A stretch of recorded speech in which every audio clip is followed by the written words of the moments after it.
No notes for this one, really. All right. Senator Marco Rubio is rumored to be a frontrunner, I guess, for Secretary of State in the Trump administration. Something I would be pleased to see happen. He's been a fixture in Florida politics for, 25 years now. I think, well, actually, I think 2001, 2002 is when he first entered the Florida House Speaker and all this kind of stuff, and did some really good things. Probably make another video about that if it does come to pass that he is actually nominated to be Secretary of State. So either way, those are the rumors. Marco Rubio for Secretary of State.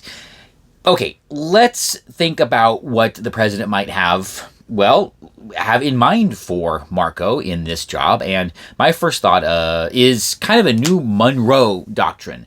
There are a lot of issues here in the hemisphere that need to be addressed, and actually Marco Rubio, I think, is probably the best person to tackle that. He is of Cuban descent. He's fluent in Spanish. I presume he's traveled in the region, so it would be pretty easy for him to work in that environment. However, let's talk specifically about Cuba. Yes, he is of Cuban descent, and maybe we agree, maybe the president is thinking like I am, have thought for a long time.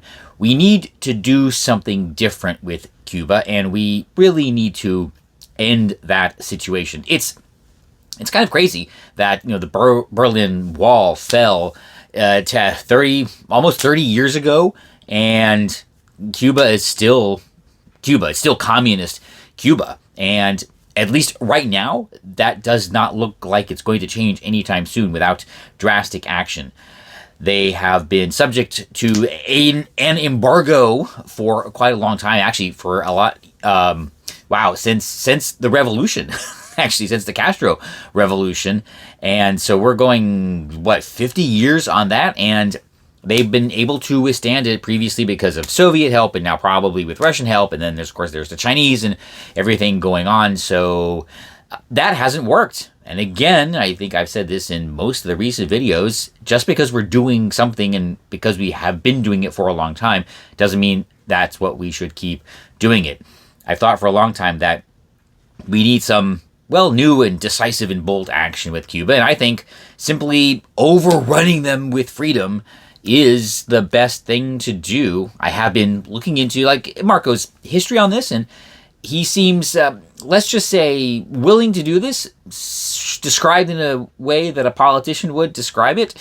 Basically, open the floodgates. Just, from one day to the next day, you know what? No more embargo. Just go forth and conquer. Whatever. We're not going to restrict it. Now, the Cubans might, but when you have an opportunity for such a huge influx of capital, influx of people, and investment, in all of their industries, telecommunications, tourism, everything, allow the free flow of people and money back and forth between the island, and information, of course, that is something that I don't think the Cuban government will be able to withstand. When the Cuban people really see the opportunities that are available with a capitalist economy, I don't think they're going to be too happy with their current situation. Even if, honestly, I would say, even if we tell them, look, you can have the same lifestyle as the people in the Dominican Republic, I think they'd be pretty happy with that. And for a comparison, yes, the Dominican Republic is a fairly prosperous and stable democracy. So, for the region, they are definitely something to aspire to. And I think Marco Rubio might be the one to see this fulfilled. And because for 50 plus years, it's just been this slow boil. And that's never going to kill the communist frog.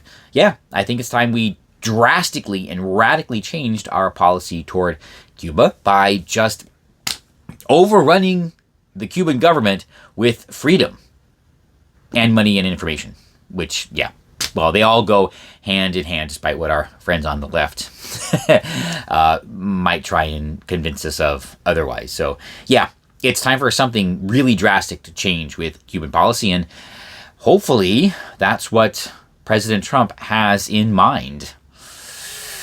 I could be right. Let's see. So go ahead and subscribe so you can see me in the next one.